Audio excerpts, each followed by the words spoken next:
সারা আমার মাথা পুরাই গরম হয়ে গেছে। আমি গেলাম তুমি 5,000 টাকা করতে দিব। হ্যাঁ না আমি নিজে খাতে পারতেছি না। শালা আরেকটা বেটি কয় কি হ্যাঁ আমি চোখ মোটা মোটা তাকাই পাচ্ছি কি হ্যাঁ বেটি টাহা দে আর এমন এমন এমন এমন এমন করে টাহা দে টাহা না দিলে কিন্তু আমি সব খুলে দেবো এমন এমন এমন করে। হ্যাঁ আমি এই তো আমি না মানে অফিসে যাওয়ার 1 ঘন্টা পরে তুমি এরকম মানে অস্থির হয়ে গেলে কোনো আমার ফোন টোন দিয়া। আরে শুনো শুনো শুনো তুমি যখন অফিসে গেলে না তার একটুখানি পরে কিরা যেন দরজায় টুকা দেয় আর কি ভাবি ভাবি আমি তো ভাবছি কে না কেমন পাশের বাড়ি থেকে কিরা আইসি কি সুন্দর মিষ্টি গলা ওমা দরজাটা খুলে দেওয়ার সাথে আমি উড়মুড় করে এক গা দিয়েছিল দিয়ে গেছে ওমা আমি তো প্রায় ভয় আমি তো এই দেখলি জানো এমনি ভয় পাই। এবার আমার মেয়ে টানে আমি দে ওর মেয়ে দে মানে 5,000 টাকা 5,000 টাকা কে তুই 5,000 টাকা দেবো কেন মেয়ের বকশিস দে। তারপর কি আছে জানো আমি করলাম কি সারা আমি নিজে ভাইলে ভাত খাতি তোর 5,000 টাকা করতে দিন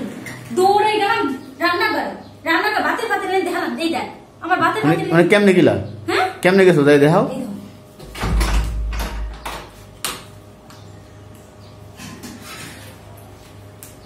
এই ধর কলম এই দেখ আমার ভাতের পাতিলে নেই ভাত আমি তোকে 5,000 টাকা করতে দিব হ্যাঁ করতে দিব। তারপর সারা আমার মাথা পুরাই গরম হয়ে গেছে। আমি গেলাম তুমি 5,000 টাকা করতে দিব। হ্যাঁ না আমি নিজে খাতে পারতেছি না। শালা আরেকটা বেটি কয় কি হ্যাঁ আমি চোখ মোটা মোটা তাকাই পাচ্ছি কি হ্যাঁ বেটি টাহা দে আর এমন এমন এমন এমন এমন করে টাহা দে টাহা না দিলে কিন্তু আমি সব খুলে দেবো এমন এমন এমন করে। হ্যাঁ আমি তুই যা পার সেল করে বেড়াই। তারপর ও আমার কাছে মোবাইলটা ঠকস করে টানে নিয়ে এত জামার নাম্বার কর আমি তোরে কই যাবো আমার জামার নাম্বার ওকে কোয়াগে কো মানে তোর বাইরে ওকে দাঁড়া খুশি এইবার তাড়াতাড়ি আমার তোমার নাম্বারটা দেখা দিস তারপর তোমার ফোন দিল ফোন দিয়ে জানি না তোমার কি করলো তুমি কি করলো পরে দেখলাম ওরা ঘর ঘরে শুনে গেল। কি কইছিল তুমি কি কইছিল শুনবা হ্যাঁ তো শুনো আমি কি কইছিল মানে ফোনটা তো ও দিয়ে এবার তুমি কথা কইলা যে তুমি তাড়াতাড়ি বাসায় আসো। হ্যাঁ আমাদের বাসায় আসবো কেন পরে কি ইজলা এসে বাসায় পরে ইজলা আমার সঙ্গে কি হ্যালো ভাইয়া আমি বাড়া পড়ছি কনফিউশনে ইজলা আর আপু কেমন ভাই কেমন এই আমি টেনশনে আছি যে আমি ভাই কেমন না আপু কেমন পরে আমি অনেকক্ষণ চিন্তা করে গেলাম ভাই করে ফেলায় কিসে ভাইয়া ওদের তো ভাইয়া জি ভাইয়া বলেন কই আপনার মেয়ে হয়েছে বকশিস দেন 5,000 টাকা বকশিস। আমি কই আমি বউ বেটি নিয়ে এখানে আসি আমি কামলা দিয়ে খাই মাসে যে বেতনটা পাই ওই বেতন দিয়ে আমার সংসার চলে না তোরে আমি 5,000 টাকা করতে দেবো মাসের শেষ হ্যাঁ আসে মানে 1,000 টাকা সারা মাসটা চলতে দেবো আর এক মায়ের বকশিস কয়বার দিব মায়ের বকশিস একবার দিছি না কোথায় গিয়েছেন আচ্ছা ভাই আমি আগে যে এলাকায় থাকতাম ওই এলাকায় ইজলা সর্দার পাখি করে নাম আমি ওর কাছে বকশিস দিয়ে আসছি পাখিরে চিনো হ্যাঁ ও তো আমার বান্ধবী তাহলে তো আরো ভালো হইলো পাখিরে ফোন দেন জিজ্ঞাসা করেন যে আমি ওর বকশিস দিছি কিনা তোমার সাথে আপনার সাথে কি পাখির যোগাযোগ আছে আচ্ছা আমার নাম্বার আছে নাম্বার আছে পরে আমারে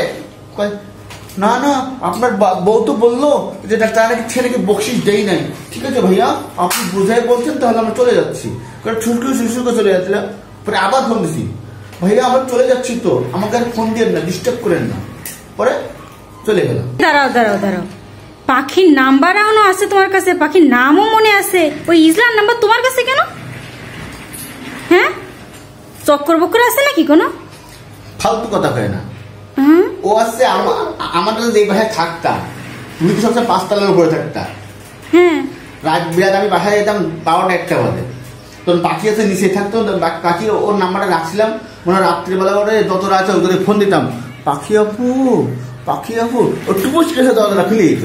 ওই মাতারি শালা এত ভালোবাসা করি এত সুন্দর সম্পর্ক ওর সাথে আমার ওই মাতারি কি করলো ও দল দিয়ে আমার বাসায় হামলা দিয়ে বাচ্চা লাগে 3,500 টাকা ও ছিল তাকে কিন্তু ছিল না ও নিচে বসে উঠে লাগাই দিয়ে উপরে লাগাই দিয়ে সুন্দর মতো 3,500 টাকা আমাদের নিয়ে গেল ও শুধু আজকে তো পাখির নাম মনে না থাকতো পাখির নাম না থাকতো আজকে তো 5,000 টাকা কর খেয়ে যেতাম তাইতাম না তাইতাম মনে করো খাইলাম তারপর তোমার কাছে নাম্বার এখনো পর্যন্ত কিভাবে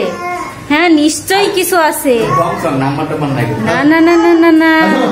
তুমি আজকে বাসাইছি এই জন্য তুমি বললো কিছু খাওয়াই হ্যাঁ তোমার ওর নাম্বার কিভাবে দাঁড়াও